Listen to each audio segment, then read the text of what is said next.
आजकल एक मुद्दा बड़ा ज़ोर शोर से छाया हुआ है। जो भविष्यवाणी करते हैं वो इस तरह से बोल रहे हैं कि जो सन 1941 का कैलेंडर है लगभग वो का वही 2025 का कैलेंडर है।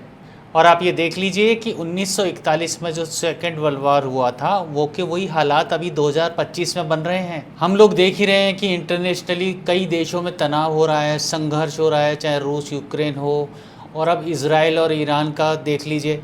तो इस समय तो हालात ये चल रहे हैं, युद्ध जैसी स्थिति बनी हुई है पूरे वर्ल्ड में। कुछ एक्सपर्ट की बात करें तो वो कहते हैं कि जियोपॉलिटिकल जो सिचुएशन चल रही है वो बहुत संघर्ष की है और वर्ल्ड वार टू से मैच खाती है।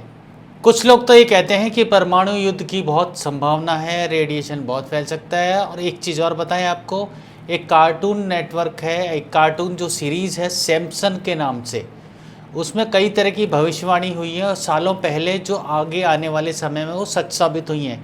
कई लोग तो सैमसन का भी उदाहरण देते हैं। जो भारत के ज्योतिषी हैं उनके अनुसार ये जो साल है 2025 ये विपत्तियों का, विपदाओं का, दुर्घटनाओं का साल है, क्योंकि ग्रहों की स्थिति ही ऐसी बनी आ रही है। अब आप ये देख लीजिए ना, 2025 की शुरुआत में जब महाकुंभ हुआ था तो आपको याद होगा कि अमृत स्नान के समय कितने लोग मारे गए थे। उसके बाद ये देख लीजिए ऑपरेशन सिंदूर हुआ, उसके बाद एयर इंडिया का जो विमान क्रैश हुआ है, अभी विमान हादसे हो रहे हैं, वो हेलीकॉप्टर के क्रैश हो रहे हैं, मतलब कई तरह की विपदाएं और पूरे एक्सीडेंट की संभावनाएं बढ़ती जा रही हैं और हो रही हैं। जो 2025 के हालात हैं वो लगभग 1941 से मिलते आ रहे हैं। आप ये देख लीजिए, उस समय भी कई देशों के संगठन एक साथ मिलके एक दूसरे पे हमले की साजिश करते थे, मित्र देश बोलते थे।